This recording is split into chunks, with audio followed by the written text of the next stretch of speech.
Hi, everybody. This is Bishop Callahan from the Catholic Diocese of La Crosse, wishing you the blessings of Easter and the peace of the risen Christ in your hearts and lives. I often remember telling a favorite story in my Easter homily about a second grade class and the teacher asking the question about the definition of Easter. She asked, "Does anyone know what Easter is?" Well, of course, a number of little hands went up, and the teacher started to call on the students.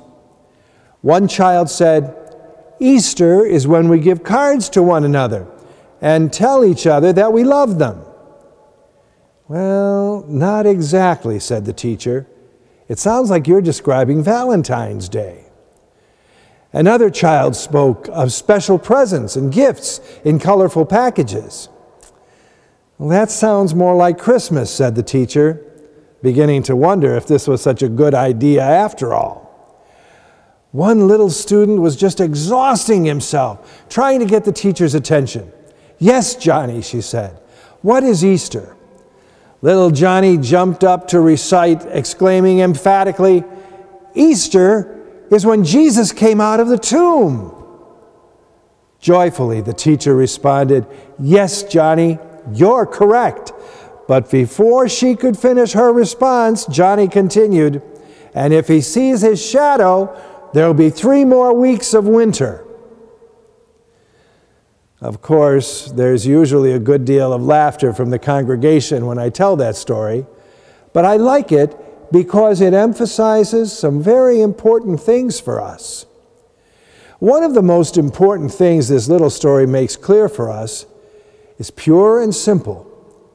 Easter is a mystery. We don't understand everything about it. Secondly, it is historically proven. Jesus was seen after the resurrection. People talked with him, and they ate with him. It really did happen.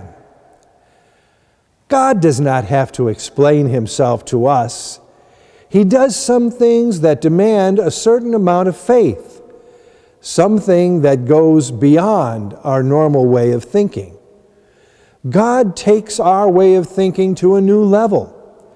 We live in a world that wants so desperately to believe in extraordinary and supernatural things.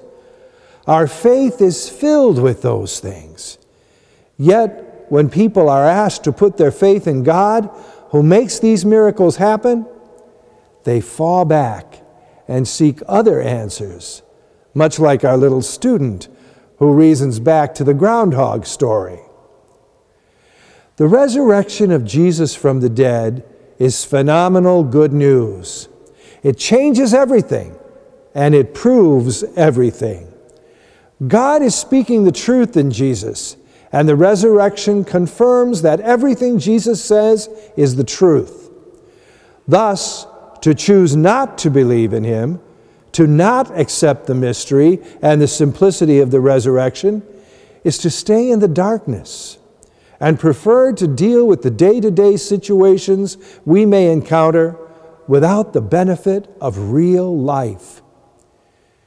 We may settle for less when Jesus gives the whole truth and the courage to live it. This Easter, my brothers and sisters, I encourage you to open yourself to the mystery of the living Christ and experience for yourselves the joy of life as you may have never experienced it before. Blessed Easter, everyone. Come celebrate at Sunday Mass.